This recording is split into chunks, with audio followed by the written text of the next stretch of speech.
નમો અરિયંતાણમ નમો સિદ્ધાણમ નમો આયર્યાણમ નમો વજ્જાયાણમ નમો લોહે સૌવસાવુણમ એસો પંચ નમુકારો સૌવ પાવપણાસણો મંગલાણમ ચ સૌવેસીમ પરમમ વૈ મંગલમ મંગલમ ભગવાન વીરો મંગલમ ગૌતમ પ્રભુ મંગલમ સ્થૂલભદ્રાદ્યા જૈન ધર્મોસ્તુ મંગલમ. પ્રવચનનો વિષય છે નવી સવાર નવો વિચાર. પૂજ્ય આચાર્ય ભગવાન શ્રી સોમદેવ સુરેશ્વરજી વિરચિત નીતિ વાક્યામૃત ગ્રંથ. આ નીતિ વાક્યામૃત ગ્રંથના આધારે રોજ એક એક સૂત્રો ઉપર વિવેચન કરતા જઈશું અને રોજ સવારના પોરમાં એક નવો વિચાર. તમે પણ જોજો, તીર્થંકર પરમાત્મા જ્યારે કેવલ જ્ઞાન પામ્યા પછી પરમાત્માનો મોક્ષ સુનિશ્ચિત હતો. અવશ્યમેવ, કમ્પલસરી પરમાત્મા મોક્ષમાં જવાના જ હતા. છતાં પણ પરમાત્મા રોજ દેશના દ્વારા નવો વિચાર લોકોને આપતા ગયા. જગતના જીવો માને કે ન માને, સ્વીકારે કે ન સ્વીકારે, એમને કદાચ ગમે કે ન ગમે, પણ પરમાત્માએ પોતાની ફરજ બજાવી દીધી કે રોજ એક વિચાર જગતના જીવોને આપતા ગયા. અને કેવી રીતે આપતા ગયા? સવારના એક પ્રહોર અને એક પ્રહોર સંધ્યાના સમયની અંદરમાં. એટલે લગભગ રોજના 6 કલાક દેશના પરમાત્મા ફરમાવતા હતા. આ દેશના એટલે શું હતું?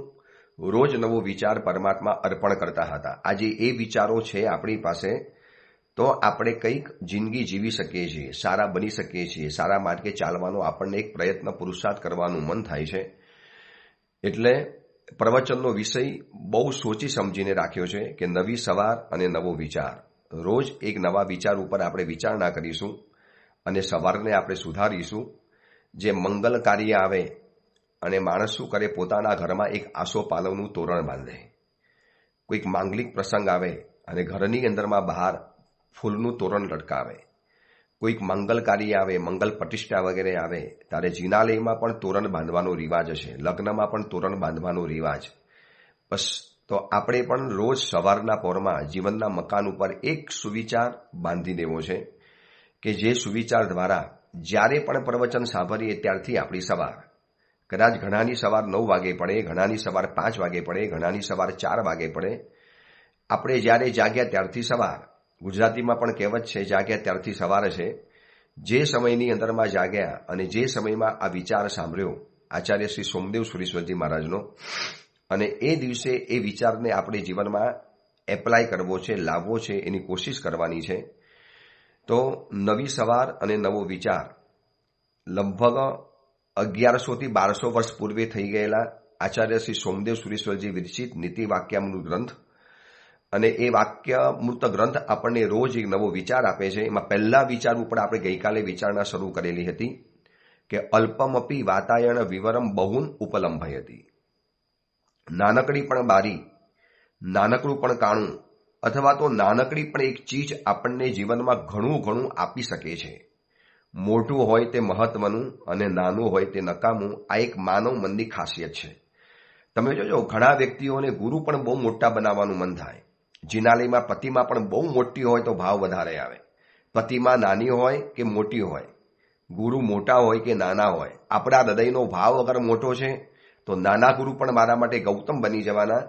અગર મારા હૃદયની અંદરમાં અહોભાવ જ નથી, સદભાવ નથી, તિરસ્કાર ભાવ ચાલે છે, ગુરુ પતિ દ્વેષભાવ ચાલતો હોય, તો પછી મોટા મરી ગયેલા ગુરુ પણ મારા માટે કોઈ જ કામના નથી હોતા.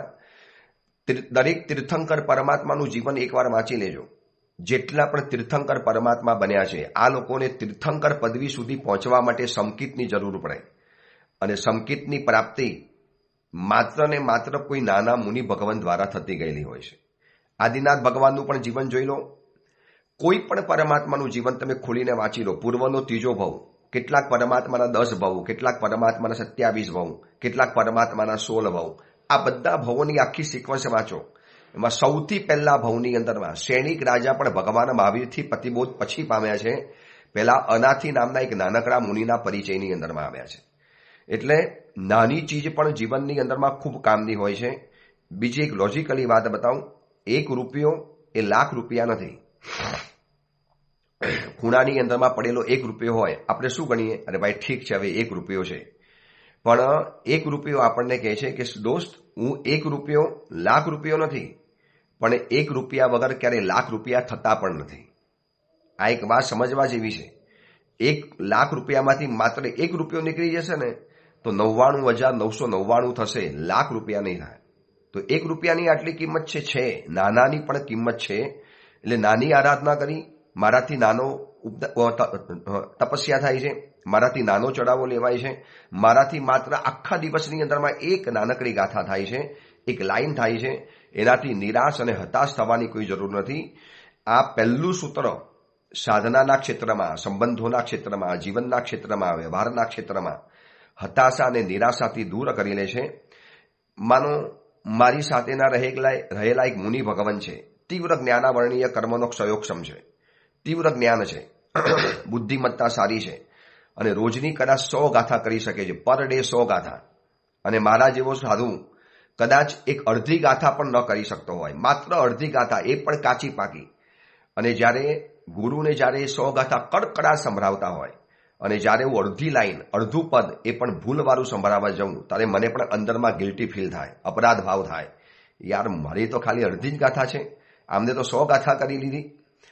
એ 100 ગાથા કરી એની અનુમોદના છે, પરંતુ મારાથી નાની ગાથા થાય છે તો હું નકામો છું કે મારે નિરાશ થવાનું, કે મારે હતાશ થવાનું, કે મારે ગિલ્ટી ફીલ કરવાનું, કે મારે અપરાધનો બોધ અનુભવવાનો? નો, એવી કોઈ જરૂર નથી. એકાદ નાનકડા નિયમથી પણ વ્યક્તિ ક્યાં ને ક્યાં પહોંચી જાય. બીજું એક લોજિક સમજવા જેવું છે. સાચું કહેજો, આપણી પાસે લખવા માટે પેન છે. હવે પેનની ઉપર શું હોય છે? ઢાંકણું હોય છે. તમે જોઈ લેજો, જેટલી પેન મોટી છે એટલું ઢાંકણું ક્યારેય મોટું નથી હોતું. આ પહેલી વાત. આખો દિવસ દોડવાનું કામ કોણ કરે? પેન. લખવાનું કામ કોણ કરે? પેન. મહેનત કરવાનું કામ કોણ કરે? પેન. જોજો, આ બધું જ કામ પેન કરતી હશે. સિગ્નેચર કરવાનું, પછી સાઇન સિક્કા કરવાનું, લખવાનું, દોડવાનું, મહેનત કરવાનું, આ બધું જ કામ કરે છે પેન. સાંજ પડી, લખવાનું બંધ થયું એટલે પેનની ઉપર હવે મસ્તક ઉપર કોણ આવીને બેસી જવાનું છે? ઢાંકણું. તો નાનું એવું ઢાંકણું મોટી પેન ઉપર બેસી જાય. આપણે જાણવા જેવી વાત છે, જાણે કે પેનના માથા ઉપર ઢાંકણું બેસીને એક રાજ કરે છે. જાણે કે સિંહાસન ઉપર રાજા બેસી ગયો હોય એની જેમ બેસી જાય. અને બીજા નંબરમાં એ પેનને જ્યારે ખિસ્સાની અંદરમાં મૂકીએ ત્યારે જોજો પેન ઢંકાઈ જાય છે અને ઉપરનું ઢાંકણું દેખાતું હોય છે. હવે જીવનમાં કોઈ તમને પૂછે કે પેન બનવું છે કે ઢાંકણું બનવું છે, તો આપણું સીધું મન શું કહી દેશે? ને એની પેન બનવાનું, મોટી પેન કહેવાય, લખી શકે, બધું કરી શકે, બધું કાર્ય કરી શકે, સાઇન સિગ્નેચર કરી શકે. બધી વાત બરોબર છે. પેન પેનની જગ્યાએ છે, ઢક્કણ ઢક્કણની જગ્યાએ છે. પરંતુ પેનની ઉપર નાનું પણ એવું ઢાંકણું જો રાજ કરી શકતું હોય, ખિસ્સાની અંદરમાં રહેલી પેન નથી દેખાવાની, ઢાંકણું બહાર દેખાશે, ઢક્કણ બહાર દેખાશે. અને પેન કરતાં વધારે સુશોભિત લોકો ઢાંકણને બનાવે છે. કેમ? કારણ કે દુનિયાને બહાર દેખાવાનું છે. તો આ એક લોજિકલ છે. મનને શાંત રાખવા માટે, મનને સ્વસ્થ બનાવવા માટે, મનને નિરાશા અને હતાશાથી દૂર કરવા માટે, કે મોટી એવી પેન છે છતાં પણ નાનું ઢાંકણું એની ઉપર રાજ કરતું હોય. ઢાંકણું જો બહાર દેખાતું હોય, શું નાની ચીજ નકામી થઈ ગઈ? મની પાસે નાની આવી છે એટલે શું નકામો થઈ ગયો? એક સમય એવો હતો કે ઘરમાં અઠ્ઠાઈ થતી હતી ને તો લોકોની અંદરમાં વાહ થતી હતી. મને ખબર છે, હજી આજથી 30-40 વર્ષ પહેલા એક અઠ્ઠાઈ કરવી એટલે જાણે કે હો થતું હતું. જાણે કે અઠ્ઠાઈ કરી એટલે મોટો મોસો મંડાતા હતા. એના માટે સ્વામી વાત્સલ્ય થતા હતા, એના માટે બહુમાન સમારંભ થતા હતા. મને ખબર છે, દીક્ષાના શરૂઆતના વર્ષોની અંદરમાં જ્યારે લોકો કહેતા હતા કે ભાઈ અમે ચોમાસું કરવા ગયા, પર્યુષણ કરવા ગયા, અમારી નિશ્રાની અંદરમાં 100 અઠ્ઠાઈ થઈ, અમારી નિશ્રામાં 50 અઠ્ઠાઈ થઈ. એ સમયમાં અઠ્ઠાઈ કરવી એટલે બહુ મોટી બોલબાલા ગણાતી હતી. હવે આજે વર્ષી તપ, સિદ્ધિ તપ, શ્રેણી તપ, માસક્ષમણ તપ, ભદ્ર તપ, આ બધા તપોની એટલી મોટી સંખ્યાની અંદરમાં આરાધકોની સંખ્યા જોવા માટે મળે છે, એટલી વિશાળ પ્રમાણની અંદરમાં. હવે અઠ્ઠાઈની તો જાણે કે કોઈ બોલબાલા જ નથી, અઠ્ઠાઈની જાણે કે કોઈ વેલ્યુ નથી. તો શું તપસ્યા નાની થઈ ગઈ? નાની નથી થઈ, પણ લોકોના મગજની અંદરમાં એમ છે બસ મોટી તપસ્યા કરી એટલે મોટો આરાધક, નાની તપસ્યા કરી એટલે નાનો આરાધક. અને એ બાબતને દૂર કરવા માટે સૌ પ્રથમ સૂત્ર આચાર્ય ભગવંતે નવી સવાર નવી વિચારમાં આપણને પહેલો વિચાર પ્રાપ્ત કર્યો કે સવારના પોરમાં ઉઠ્યા છો તો આ એક વિચાર મગજમાં ગોઠવી લેજો કે હું નાનો છું માટે હું નકામો છું, એવી વ્યક્તિ મોટી છે માટે મહત્વની છે. નો, એવું કોઈ કહેતા કોઈ નથી. એટલે ઘણી વાર શું થાય છે, નાનો ધર્મ કરનારી વ્યક્તિ હોય ને એ વ્યક્તિ તરફ આપણને એટલો બધો અહોભાવ ઉભો નથી થતો. જોજો, ચાવી નાની છે છતાં મોટા મકાનને ખોલી શકે છે. જેટલું મોટું મકાન છે એટલો મોટો દરવાજો નથી હોતો, જેટલો મોટો દરવાજો હોય છે એટલી મોટી એની સાંકળ કે આગરો નથી હોતો, અને જેટલો મોટો સાંકળ કે આગરો હોય છે એટલું મોટું તારું નથી હોતું, અને જેટલું મોટું તારું હોય છે એટલી મોટી ચાવી નથી હોતી. હવે સાવ નાનકડી ગણાતી ચાવી ખિસ્સાની અંદરમાં રહી ગઈ. આખા મકાનને ખોલવાનું કામ, મકાનની અંદરમાં જઈ શકવાનું કામ, માનો ચાવી જ ખોવાઈ ગઈ તો શું કરશો? તમે ગમે એટલા 6 ફૂટના માણસ છો પણ શું કરવાનું ચાવી વગર? એટલે આ એક એંગલથી વાત બતાવું છું.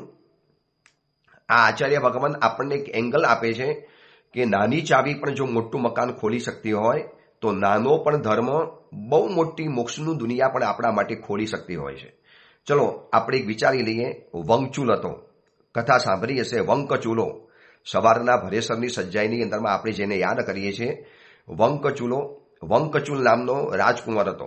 ખોટા રસ્તે ચાલી ગયો, ઉલટા રસ્તે ચાલી ગયો, અને જીવનની અંદરમાં કેટલીક ખરાબીઓ પ્રવેશી ગઈ. પિતાજીએ ઘરમાંથી કાઢી મૂક્યા અને પોતાની પલ્લી બનાવી દીધી, ચોરોની પલ્લી. પોતાના સાગરીતો, પોતાની આખી ટોરી ઊભી કરી. જેમ આજે વર્તમાન સમયની અંદરમાં નથી હોતી એવી ભાઈ લોકોની ટોરી, એવા કેટલાક ગુંડાઓની ટોરી, ખંડણી ઉઘરાવાની, મારામારી કરવાની, ગારાગારી કરવાની, વસ્તુઓની માગણી કરવાની. બસ આવી એક પોતાની ગેંગ ઊભી કરી લીધી. અને જેટલા પણ સાર્થવા જાય એ બધાને ત્યાં ચોરીફાડ કરવાની, લૂંટફાટ કરવાની, અને ધંધો એનો ચાલતો હતો. જંગલની અંદરમાં રહે, પલ્લી બનાવતો હતો. અને એક મહાત્મા આચાર્ય ભગવાન મુનિ ભગવંતોની સાથે વિહાર કરતા કરતા કરતા પહોંચ્યા. ચોમાસાનો સમય થઈ ગયો, પૂર્વનો સમય. કોઈ એવી પહેલેથી ચોમાસાની જે નથી બોલાતી, કોઈ એવા ફોનના જમાના નહીં, કોઈ એવા મોબાઈલના જમાના નહીં.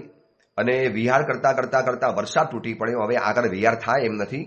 અને જોયું અહીંયા તો એક છે ખરી કંઈક વસ્તી છે. વસ્તીની અંદરમાં જ્યારે ગયા અને વાત કરી કે અમારે અહીંયા રહેવું છે, સાહેબ અહીંયા રહીને શું કરશો? અમે તો ચોર છીએ, દારૂ પીનારા, માંસ ખાનારા, પરસ્ત્રી ગમન કરનારા, બધા જ પાપોથી સુરાપુરા છીએ. સાહેબ શું કરશો તમે અહીંયા રહીને? આચાર્ય ભગવાને કીધું તમે તમારું કામ કરો, અમે અમારું કામ કરીશું. અમને ખાલી અલગથી એક વસ્તી આપી દો, મકાન આપી દો, અલગથી જગ્યા આપી દો, અમે અમારી આરાધના કરીશું. અને 4 મહિના કશું જ બોલ્યા વગર, કશું જ કહ્યા વગર મુનિ ભગવંતોએ આરાધના કરી. 4 મહિનાના 24 ઉપવાસ કર્યા. અને વંકચૂલ તો એનું પોતાનું કામ કર્યા કરતો હતો. હવે જ્યારે જવાનો સમય થયો અને મુનિ ભગવંતોએ જ્યારે વિહાર કર્યો 4 મહિના પછી, દિશાઓ જ્યારે ખુલ્લી થઈ ગઈ, અને એ સમયમાં વિહારના સમયમાં ખાનદાની તો હોય એટલે છેલ્લે વરાવવા માટે આવ્યો કે સાહેબ કે તકલીફ પડી હોય તો માફ કરજો. અને એ વખતે આચાર્ય ભગવંતે જોયું કે છે તો ખાનદાન માણસ, ચલો એને કંઈક નાનકડો અભિગ્રહ તો આપી દઈએ. હવે આટલા મોટા પાપોની અંદરમાં રહેનારો, વ્યભિચાર, શરાબ, દારૂ, માંસ, ચોરી, લૂંટફાટ, મારામારી, હવે એની સામે એને કયો ધર્મ સમજાવો? અને પહેલેથી કહી દીધેલું, દેખો મહારાજ કોઈ ધર્મની વાત નહીં કરવાની, કોઈ ધર્મની ચર્ચા નહીં કરવાની. આ વંકચૂલની કથા આખી વાંચજો, હું તમને શોર્ટની અંદરમાં બતાવું છું. અને કન્ડિશન વિથ કન્ડિશન ચાતુર્માસ કરાવેલું. કોઈ અમારા વ્યક્તિને ધર્મનો ઉપદેશ નહીં આપવાનો. તમે તમારું કામ કરજો, અમે અમારું કામ કરીશું. હવે જવાનો સમય છે, વિહાર કરવાનો સમય. અને જ્યારે છેલ્લી બાબત બતાવી કે દોસ્ત બીજી બધી વાત છોડ, ખાલી આટલી એક અમારી વાત માની લે. તારે મારામારી કરવી હોય, હિંસા અત્યાચાર કરવો હોય, ક્યારેક કોકને પણ મારવો હોય તો આટલું નક્કી કર, 7 ડગલા પાછળ જઈને મારવાનું. હવે આપણને એમ થાય કે મારવાની બાધા આપવી જોઈએ કે મારવાની છૂટ આપવી જોઈએ. ગીતાર્થ મુનિ ભગવંત હતા. જોયું કે ભલે કાંઈ પણ એક નાનકડા નિયમમાં તો બંધાવા દો, આવતીકાલે બહુ મોટી વિરાટ દુનિયા ખુલવાની છે. ઠીક છે, મારવાની ના નથી, તારે મારફાડ કરવી પડે, ચીરફાડ કરવી પડે. તું ડાકુ છે, ગુંડો છે, તારે જે કરવું એ કરવું પડે. પણ તારે એટલું નક્કી કરવાનું કે કોઈકની ઉપર હુમલો કરવો છે તો 7 ડગલા પાછળ જવાનું. ઠીક છે મહારાજ, એમાં શું મોટી વાત છે? 7 ડગલા પાછળ જવામાં કે મારો શિકાર છટકી નથી જવાનો. હું એકદમ શિકારી માણસ છું, મારું નિશાન ક્યારેય ફેલ નથી જતું, તમારી વાત સ્વીકારી. બીજા નંબરની અંદરમાં કીધું પરસ્ત્રી ગમન કરવું હોય તો તારી મરજી, રાજાની રાણી સાથે નહીં કરવાનું. ત્રીજા નંબરમાં માંસ ખાવું છે, તારી મરજી. દેખો ભાઈ, અમે સાધુ છીએ, વગર કહીએ કોઈને ઉપદેશ નથી આપતા, પણ તું સારો માણસ છે, એમને 4 મહિના વસ્તી આપી, આટલું નક્કી કર. માંસ ખાવું છે, તું કે છે માંસ પણ ખાઈશ, વ્યભિચાર પણ કરીશ, મારામારી પણ કરીશ, બધું જ કરીશ. દોસ્ત આટલું કરી દે.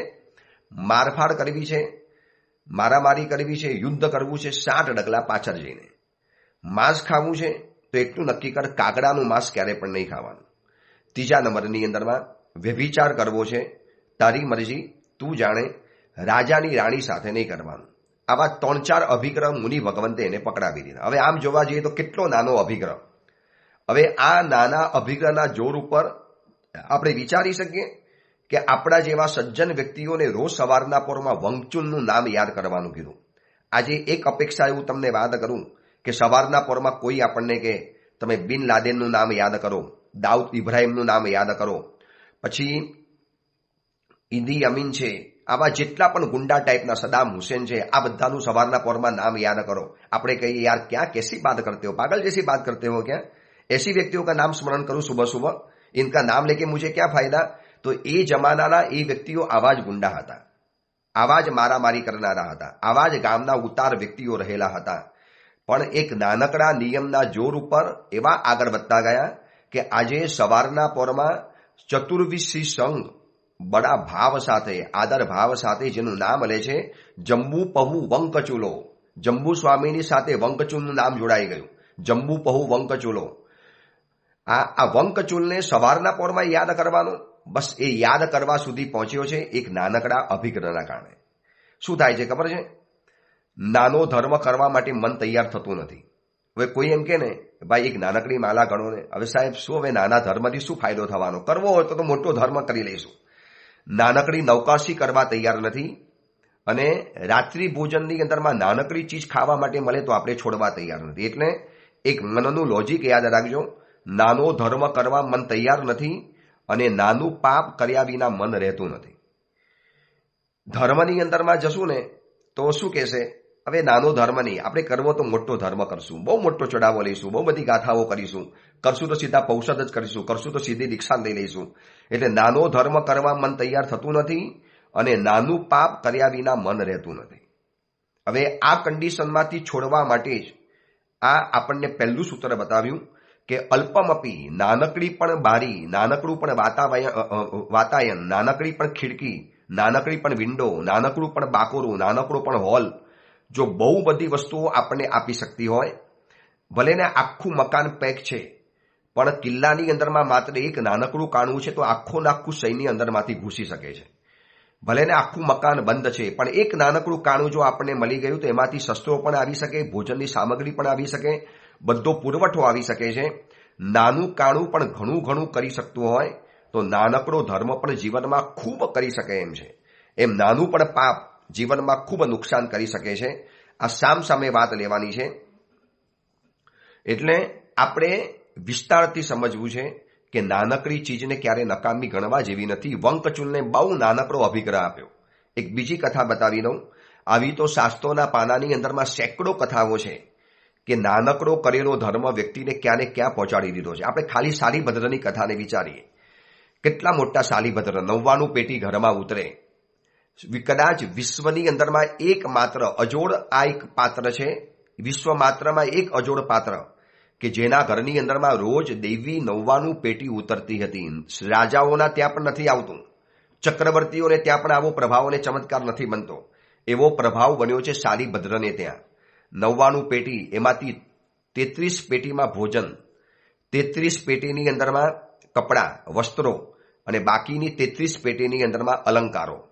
રોજના નવા અલંકાર, રોજના નવા વસ્ત્રો, અને રોજનું નવું દૈવી ભોજન. શું જોઈએ આનાથી વધારે માણસને? એના માટે તો માણસ દિન રાત દોડધામ કરતો હોય છે, અને સુંદર મજા રીતે ભોગ ભોગવતા હતા. આપણને લાગે કે કેટલા મોટા શાલીભદ્ર છે. આ મોટા શાલીભદ્ર બનાવવા માટેનું એક નાનકડો ધર્મ કાફી બની ગયો. સાવ નાનકડો ધર્મ. શું થયું? ઘરમાં મહાત્મા આવ્યા અને ખીર વોરાવી દીધી. કેટલો નાનો ધર્મ છે. નાના ધર્મને પણ મોટો બનાવતા આપણને આવડવો જોઈએ.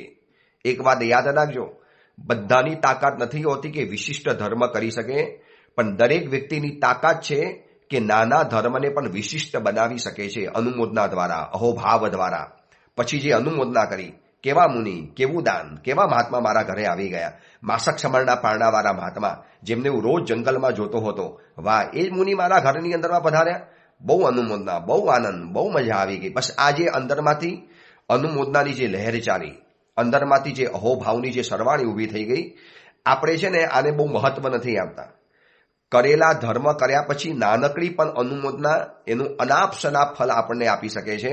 એટલે નાની પણ અનુમોદના, નાનો પણ ધર્મ, નાની પણ સરાહના, નાની પણ પ્રશંસા એ વ્યક્તિને ક્યાં ને ક્યાં પહોંચાડી દેતો હોય. એક વ્યક્તિ દેરાસરમાં પૂજા કરતો હોય, આપણે એની અનુમોદના કરી, વાહ દોસ્ત, બહુ સરસ ધર્મ તે કર્યો, અષ્ટપ્રકારની પૂજા, બહુ સરસ આરાધના કરી. બસ આ એક નાનકડી અનુમોદના, જેને અપ્રિશિએટ કહેવાય, એ વ્યક્તિને ક્યાં ને ક્યાં પહોંચાડી શકતી હોય છે. એક નાનકડી કથા બીજી બતાવી દઉં, જેથી મગજમાં આપણે એક ઠસોઠસ ફિટ કરી લેવું છે કે નાનું છે એટલે નકામું છે આવું નહીં માનવાનું, અને મોટું હોય એ હંમેશા મહત્વનું જ હોય આવું પણ કોઈ માનવાની જરૂર નથી. ભલે ને મારી તાકાત નાની છે તો નાનો ધર્મ કરીશ, મારી પાસે બહુ નાના ભગવાન છે, બહુ નાની તપસ્યા છે. હવે ઘણાને શું થાય ખબર છે, ચોમાસું કરાવવું છે ને તો મોટા જ મહાત્મા લાવવાના, આચાર્ય હોય, અને જેની પાસે 10, 15, 25, 50 શિષ્યો હોય, બસ એવા મહાત્મા જ લાવવાના. આ વર્તમાન સમયની અંદરમાં જૈન સંઘોની એક મેન્ટાલિટી શરૂ થઈ ગઈ છે. ઘણા મહાત્માઓની ફરિયાદ છે કે સાહેબ 3 ઠાણા હોઈએ, 4 ઠાણા હોઈએ, 2 ઠાણા હોઈએ, એમાં સામાન્ય મુનિ ભગવંતો હોય, અને એની સામે જો આચાર્ય મળતા હોય, બસ આચાર્ય માટે દોડધામ કરવાની. કેમ ભાઈ? મોટા, બસ મોટા આચાર્ય ભગવાન. ઘણી વખત એવું થાય છે કે મોટા આચાર્ય જે કામ નથી કરી શકતા એ નાનકડા મુનિ કે નાનકડા પન્યાસ ભગવાન પણ કરાવી શકતા હોય છે. પણ આ એક મગજની મેન્ટાલિટી છે, અને આ જ મેન્ટાલિટીને 1200 વર્ષ પહેલા આચાર્ય ભગવંતે પકડી અને આપણી સમક્ષ વિચાર રજૂ કર્યો કે અલ્પમપી વાતાયણ વિવરમ બહુન ઉપલંભય હતી. નાની પણ બારી, નાનું પણ બાકોરું, નાની પણ ચીજ એ આપણને ઘણું આપી શકે એમ છે, પમાડી શકે એમ છે. એક નાનકડા મહાત્મા હોય છે, ઘરે વોરવા માટે આવે, પણ એ મહાત્માનો જે ત્યાગ, મહાત્માની સરળતા, મહાત્માની ઉદારતા અને મહાત્માનો એક સુંદર નેચર જોઈને કેટલી બધી વ્યક્તિઓ ધર્મ પામી જતી હોય છે. એમાં કંઈ મોટાની જરૂર પણ નથી હોતી. અને ઘણી વખત તો એવું હોય છે કે મોટી તલવાર કરતાં નાનકડી સોય વધારે કામ લાગતી હોય છે.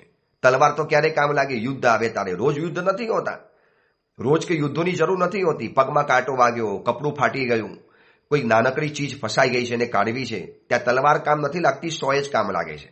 એટલે મોટી ચીજોનું જે આકર્ષણ મગજમાં બેઠેલું છે ને, અને કેટલાય ટ્રસ્ટીઓ જોયા, કેવા એવા સંઘના આગેવાનો જોયા, બસ નાનકડા મુનિ ભગવંતોની ઉપેક્ષા, નિગ્લેક્ટ કરી લેવાના અને એને સાઈડમાં મૂકી દેવાના.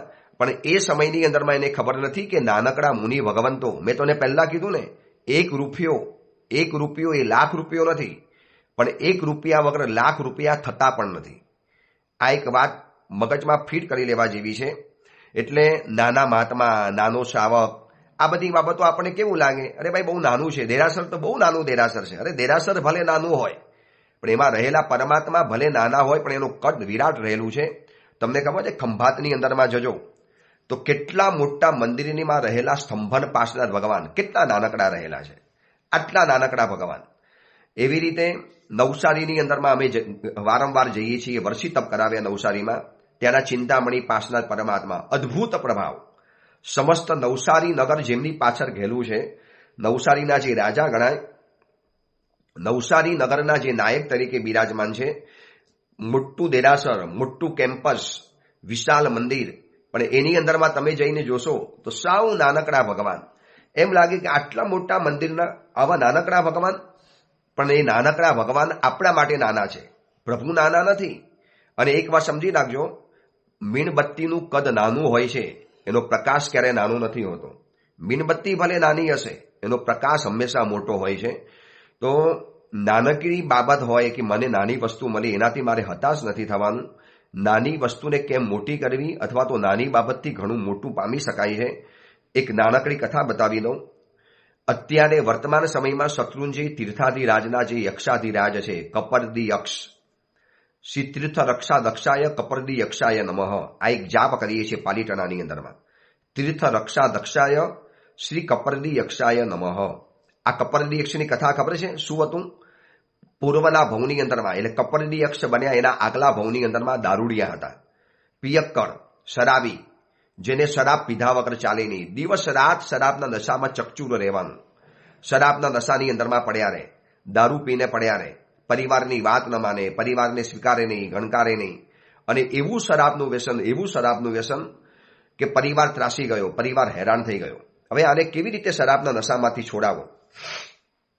એમાં ઘરમાં મુનિ ભગવંત પધાર્યા અને મુનિ ભગવંતને વાત કરી કે સાહેબ, અમારો આ પરિવારનો સદસ્ય શરાબી બની ગયો છે, પિયક્કડ બની ગયો છે, દારૂડિયો બની ગયો છે, અને એને આ લતમાંથી કેવી રીતે છોડાવો? માર્યો, સમજાવ્યો, ભૂખ્યો રાખ્યો, ઘરમાંથી કાઢી મૂક્યો, છતાં પણ કોઈ રસ્તો કામ નથી આવતો.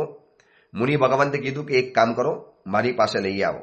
લઈ ગયા મુનિ ભગવંત પાસે. મહાત્માએ જોજો લોજિક કેવું વાપર્યું છે, કેટલી એક નાનકડી વાત, કેટલી સીધી વાત બતાવી દીધી. મુનિ ભગવંતે કીધું કે દોસ્ત, શરાબનું વ્યસન છે, હું પણ સમજી શકું છું કે વ્યસન જલ્દી છૂટતું નથી. એક કામ કર, તારે શરાબ પીવો છે ને, પીવાની છૂટ બેટા. એક કામ કરવાનું, આ એક તને રેશમી દોરી આપું છું, આની અંદરમાં તારે ગાંઠ મારવાની. જ્યારે પણ દારૂ પીવો હોય ત્યારે આ ગાંઠ ખોલીને દારૂ પીવાનો, અને દારૂ પીવાઈ જાય પછી તારે એમાં ગાંઠ લગાવી દેવાની. ફરીવાર તારે જ્યારે દારૂ પીવો હોય તું દિવસમાં 100 વખત પી, 1000 વખત દારૂ પી, એ તારી મરજી છે. પીવો ન પીવો એ તારી મરજી છે. માત્ર મારી એટલી વાત છે કે આટલું નક્કી કરીને આ રેશમની દોરીમાં ગાંઠ મારવાની, દારૂ પીવો છે તારે ગાંઠ ખોલવાની, અને દારૂ પીવાનું પતી જાય ત્યારે તારે ગાંઠ વળી પાછી મારી દેવાની. ઓલો કે એમાં શું મોટી વાત છે સાહેબ, લાવો ને દોરી. અને આ રોજનો ક્રમ ચાલ્યો. પરિવારવાળા કે મહારાજે પણ કમાલ કામ કર્યું, ન એને શરાબ પીવાની છોડવાની વાત કરી, ન શરાબ ખરાબ છે એ બધો કશો ઉપદેશ આપ્યો. અને ઘણી વખત છે ને ઉપદેશ કરતા આવી એક નાનકડી ટ્રીક, આવો એક નાનકડો આઈડિયા, આવો એક નાનકડો ક્લુ બહુ મોટું કામ કરતો હોય છે. અને મહાત્મા સમજતા હતા કે આનાથી રસ્તો નીકળશે, અને મહાત્માએ દોરો આપી દીધો. અને દોરો આપ્યા પછી ગાંઠ મારવાની, અને પછી ગાંઠ ખોલવાની અને દારૂ પીવાનો. ઓલાનો ક્રમ શરૂ થઈ ગયો. પણ એક દિવસ એવું થયું કે શરાબના નશાની અંદરમાં દોરી બરોબર ટાઈટ બંધાઈ ગઈ. પીવાઈ ગયો પછી વાંધો નહીં, પણ હવે જ્યારે નશો ઉતર્યો અને નવો દારૂ પીવો છે એટલે ખોલવા માટે જાય છે, પણ ગાંઠ ખુલતી નથી. સમય વીતતો ચાલ્યો. શરાબના વ્યસનના કારણે નશો ખેંચાય, માથું ભારે થયેલું હતું, માથા ઉપર બોજો રહેલો હતો ને, અને હાથ ધ્રુજવા માંડ્યા. જેમ જેમ ખુલતો જાય એમ ગાંઠ વધુ ને વધુ ટાઈટ થતી જાય, ફિટ થતી જાય. પણ અભિગ્રહ એટલે અભિગ્રહ, નિયમ એટલે નિયમ. કે મુનિ ભગવંતે આટલી જ વાત કરેલી હતી ને કે ગાંઠ ખોલવાની અને પછી દારૂ પીવાનો. જેમ જેમ ખોલવા જાય રેશમની ગાંઠ, રેશમની દોરી, અને ગાંઠ વધુ ને વધુ ફિટ થતી જાય. હવે આપણે શું માનીએ, આમાં ક્યાં ભગવાનના દર્શન કરવાનો અભિગ્રહ હતો, આમાં ક્યાં મૂડી ત્યાગ તપસ્યાનો અભિગ્રહ હતો? હવે આટલો નાનકડો અભિગ્રહ. પણ મેં તમને કીધું ને, આચાર્ય ભગવંતનો વિચાર છે, અલ્પમપી વાતાયન વિવરમ બહુન ઉપલંભય હતી. આ એક શબ્દને વારંવાર યાદ રાખવા જેવો છે કે નાનકડી પણ ચીજ, નાનકડી પણ બારી, નાનકડી પણ વસ્તુ ખૂબ વિપુલ પ્રમાણની અંદરમાં આપણને ફાયદો કરાવી જાય. હવે જોજો આ ફાયદો એને ક્યાં કરાવી આપ્યો? દારૂ ન પીધો તે ન પીધો. પરિવારવાળા કે એક કામ કર, ગાંઠ કાપી નાખ. તો કે એમ નહીં, કાપવાની શેના માટે? દારૂડિયો હતો, શરાબી હતો. નિયમ એટલે નિયમ, સંકલ્પ એટલે સંકલ્પ. અને ગાંઠ ખોલવાની ઓર વધારે કોશિશ કરી, વધારે પ્રયત્ન કરતો ગયો, ઓર વધારે ગાંઠ ટાઈટ થતી ગઈ. છેલ્લે બન્યું એવું, ગાંઠ ન ખુલી અને શરાબના નશાની અંદરમાં તડફડીને મરી ગયો. હવે આપણને એમ થાય કે આમાં શું એવા આવા નાના અભિગ્રહથી શું એને ફાયદો થયો હશે? પણ આપનારા ગીતાર્થ મુનિ ભગવંત હતા. અને તમે નહીં માની શકો, આ શરાબી યુવક માત્ર નિયમ પાળવો છે આવો એક સંકલ્પ, નિયમ તોડવો નથી આવો મનનો એક નિર્ધાર, મનનો એક નિર્ણય એને ક્યાં પહોંચાડી દીધો? શત્રુંજય તીર્થાધિરાજના કપરદી યક્ષની જગ્યાની અંદરમાં એ ઉત્પન્ન થઈ ગયો. વિચારી શકીએ આપણે કે આ શરાબી માણસ અને શાશ્વત તીર્થાધિરાજની સુરક્ષાની જવાબદારી જેમના મસ્તક ઉપર છે. આપણે જ્યારે પણ તીર્થની યાત્રા કરીએ, જ્યારે પણ શત્રુંજય ગિરિરાજના પૂજા પૂજન થાય, એમાં કપરદી યક્ષને યાદ કરે, એનું પૂજા પૂજન થાય, એના માટે સ્પેશિયલી મંત્રોચ્ચારો આવે. આપણે વિચારી શકીએ શરાબી વ્યક્તિને કોઈ યાદ કરવાનું હતું? પણ આજે શત્રુંજય તીર્થાધિરાજના અધિષ્ઠાયક બનીને બેઠા. વર્તમાનના જે અધિષ્ઠાયક દેવ છે એ આ શરાબી યુવક નાનકડા નિયમના જોર ઉપર વ્યક્તિ ક્યાં ને ક્યાં પહોંચી ગઈ. બસ આ જ વાત છે કે નાનકડી ચીજ એટલે નકામી હોય અને મોટું હોય એ મહત્વનું હોય એવું કોઈ કહેતા કોઈ નથી હોતું. ગૌતમ સ્વામીજી જ્યારે શત્રુંજય અષ્ટાપદ તીર્થની યાત્રા કરવા ગયા, 1500 તાપસો એમના શિષ્ય બની ગયા. હવે એ બધાને પારણું કરાવવાનું, કોઈને 28નું પારણું, કોઈને 58નું પારણું, કોઈને 2 ઉપવાસ, કોઈને 1 ઉપવાસ. હવે પારણાની અંદરમાં આટલી અમથી ખીર આવી, ચમચીથી પણ ઓછી ખીર, અને વાપરનારા જમનારા 1500 તાપસો, એને પારણું કરાવવાનું. નવા નવા મુનિ ભગવાન બનેલા છે. હવે એ વખતે બધા વિચારે કે આટલી ચીજમાં તો શું આ મુનિ ભગવાન આપણને પારણું કરાવશે. બધાનો હોઠ ઉપર ખાલી એક એક ટીપું લગાવશે ને તો પણ પૂરું નહીં થાય. પરંતુ આટલી નાનકડી ખીણની અંદરમાં ગૌતમ સ્વામીજીએ અંગૂઠો મૂક્યો. અક્ષીર મહાનસ લબ્ધિના ભંડાર ગૌતમ સ્વામીજીએ અંગૂઠો મૂક્યો અને જાણે કે દૂધના ભંડાર ઉભરાવા મળ્યા. આખી જાણે કે દૂધની ડેરી અંદરમાં આવી ગઈ અને ખીરનો ધોધ વહેવા મળ્યો. પાતળાના પાતળાઓ ભરાઈ ગયા, પાતળીઓની પાતળીઓ ભરાઈ ગઈ, પેટ આકંઠ ભરાઈ ગયું અને બધાને પારણા કરાવી દીધા. આટલી અમથી ખીર કેટલી મોટી ખીર દ્વારા પારણું કરાવી શકે છે. બસ નાની ચીજ એ પણ ખૂબ જરૂરી છે. પછી નાની તપસ્યા હોય, નાના મહાત્મા હોય, નાના ગુરુ ભગવંત હોય, નાનો શ્રાવક હોય, નાની શ્રાવિકા હોય, નાની આરાધના હોય, નાનો ધર્મ હોય, નાનકડો ઉપાશ્રય હોય, નાનો સંઘ હોય, કોઈ એવા નાના મોટા સાથે લેવા દેવા નથી. ઘણી વખત અમારા સાધુ જીવનમાં પણ થાય, ભાઈ ચાતુર્માસ કરવા તો બહુ મોટા સંઘમાં કરવા, નાના સંઘમાં નહીં કરવાના. યા નાનો સંઘ શું કરી શકવાનો હતો? ઘણી વખત નાના સંઘના જે ભાવ હોય છે એવા મોટા સંઘમાં પણ જોવા નથી મળતા. અમે આ વિહાર કરતા કરતા નીકળ્યા છીએ. સુરતથી સાપુતારા સુધી આવ્યા અને આગળ કદાચ જાલના સુધી જવાનું છે, ઔરંગાબાદ તરફ. અજાણ્યા પ્રદેશ, અજાણ્યા વિહારો, એમાં નાનકડા ગામડાઓમાંથી પસાર થઈએ છીએ. રામકુમાર નામનું નાનકડું ગામ આવ્યું, વાંસદા નામનું ગામ, માત્ર જૈનોના 30-35 થી 40 ઘર, પણ કેટલા બધા ભાવથી ઉછળતા ઘર. 4 દિવસ રોકાઈ ગયા, 4 દિવસ પ્રવચનો કર્યા. એમ થાય કે મોટા શહેરો કરતાં તો કદાચ નાનકડા ગામડાની અંદરમાં વધુ પ્રભાવ ફેલાઈ શકતો હોય છે. પણ એક મગજમાં મેન્ટાલિટી આવી ગઈ છે ને વર્ષોની, કે મોટું એટલે મહત્વનું, નાનું એટલે નકામું. બસ કામ કરવું તો મોટું જ કરવું, નાના કામમાં કોણ હાથ નાખે, નાના કામમાં શું થવાનું હતું? નો, આવું કોઈ કહેતા કોઈ નથી. બસ આ જ વિચારને બતાવવા માટે આ આચાર્ય ભગવંતે આપણને કોશિશ કરી કે એક જ રન મેચમાં વિજય અપાવી શકે છે. છૂટી જતો એક જ કેચ કદાચ પરાજય લમણે જીતી શકે છે. એક જ નાનકડી ચિનગારી કચરાના ઢેરને સળગાવી શકે છે. એક પ્રેરણાદાયી વચન જીવનને સન્માર્ગે લાવી શકે છે. એક નાનકડો અવાજ ઊંઘ ઉડાડી શકે છે. એક નાનકડો રોગ મોત લાવી શકે છે. એક નાનકડો દોષ જીવનને બદનામ કરી શકે છે. એક નાનકડું કટુ વચન, જોજો રોહિણીયા ચોરને કેટલા 3 શબ્દ સાંભળવા મળ્યા ને ભગવાનના, ખાલી 3 જ શબ્દ. ક્યાં 300 શબ્દો સાંભળ્યા છે, ક્યાં 3 દેશના સાંભળી છે, માત્ર 3 શબ્દ સાંભળ્યા અને એનાથી ક્યાં કલ્યાણ થઈ ગયું. બસ આવા તો હજારો પ્રસંગો છે, પણ આટલું એક મગજમાં વિચાર બીજ નાખી દીધું કે અલ્પમપી વાતાયન વિવરમ બહુન ઉપલંભયતી. નાનું છે એનાથી ડરવાની જરૂર નથી. નાનાથી મોટું કેમ બનાવવું એ આપણે કલા શીખી લેવા જેવી છે. બસ એ બાબતને આપણે જાણી લઈએ. એ જ મંગલ કામના, મંગલ ભાવના. જેના વિરુદ્ધ કાંઈ પણ બોલાયું હોય તો મિચ્છામી દુક્કડમ.